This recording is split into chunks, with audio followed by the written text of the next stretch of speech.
মাছ মাংস ছাড়াই ভর্তা দিয়ে যে এত মজা করে পেট ভরে শান্তিতে ভাত খাওয়া যায়, আলহামদুলিল্লাহ।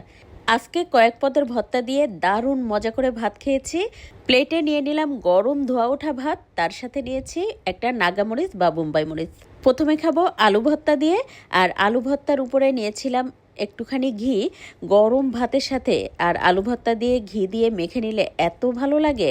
আর ঝালঝাল করে আলু ভর্তা করেছিলাম, তারপরেও একটু ঝালটা বাড়ানোর জন্য একটুখানি বোম্বাই মরিচ ডলে নিয়েছি। এতে করে আলু ভর্তার স্বাদ বেড়ে গিয়েছিল বহুগুণে। মানে এটা দিয়েই আমি প্রায় অর্ধেকটা পরিমাণ ভাত খেয়ে নিলাম। আচ্ছা, আলু ভর্তার সাথে ঘি দিয়ে খেতে কে কে পছন্দ করেন কমেন্ট করে জানাবেন। আলু ভর্তা দিয়ে খাওয়া শেষ করে এখন নিয়ে নিলাম কালোজিরা ভর্তা। আর কালোজিরা ভর্তা সবসময় আমার অনেক বেশি পছন্দের। আর কালোজিরা ভর্তা করলে তো একটুও তিতা হয় না, খেতেও অনেক ভালো লাগে। যখন ঠান্ডা লাগে তখন তো কালোজিরা ভর্তা থাকা চাই। নিশ্চয়ই আমার কথা শুনে বুঝতে পারছেন আমার ঠান্ডা লেগে গেছে, তাই কিন্তু আমার পরপর 2-3 দিন কালোজিরা ভর্তাও খাওয়া হয়েছে।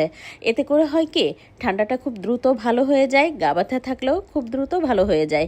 আর এই কালোজিরা ভর্তাটা একবারে একটু বেশি করে বানিয়ে যদি রেখে দেওয়া যায় তাহলে অনেক দিন পর্যন্ত ভালো থাকে, কোনো ঝামেলা থাকে না বাটাবাটির। যখন ইচ্ছা তখনই একটু একটু নিয়ে খাওয়া যায়। কালোজিরা ভর্তা দিয়ে খাওয়া শেষ করে নিয়ে নিলাম ডাল ভর্তা। আর ডাল ভর্তা আমার বাসায় মাঝে মধ্যেই থাকে, কারণ ডাল তো পুরোপুরি খাওয়া হয় না সবটা।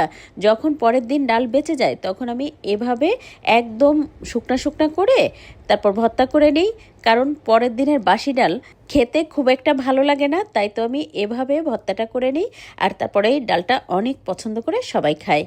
ডাল ভর্তা দিয়ে খাওয়া শেষ করে নিয়ে নেব এবার ঝিঙ্গে ভাজি। আর ঝিঙ্গে ভাজিই হোক আর রান্নাই হোক, এই প্রচণ্ড গরমে ঠান্ডা ঠান্ডা এই তরকারিটা দিয়ে খেতে তো খুবই ভালো লাগে। আর আজকের ভাজিটাও হয়েছিল চমৎকার। এবার প্লেটে আরও একটুখানি ভাত নিয়ে নেব ডিম রান্না। আর এই ডিম রান্নাটা একটুখানি পোস্ট করে কুসুমটা নরম নরম রেখে তারপর রান্না করি, আর এটাও খেতে খুবই ভালো হয়েছিল।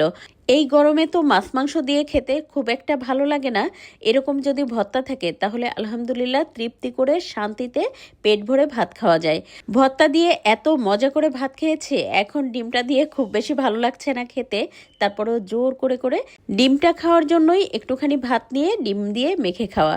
কারণ সকালবেলা আমার তো ডিম খেতে ভালো লাগে না, তাই তো মাঝে মধ্যে দুপুরবেলা একটা ডিম নিয়ে খাওয়ার চেষ্টা করি, কারণ মাঝে মধ্যে তো ডিমটা খাওয়া উচিত, তাই না? এই ছিল আজকের দুপুরের খাবার। আপনি কি কি দিয়ে ভাত খেলেন কমেন্ট করে জানাবেন। সবাই ভালো থাকবেন।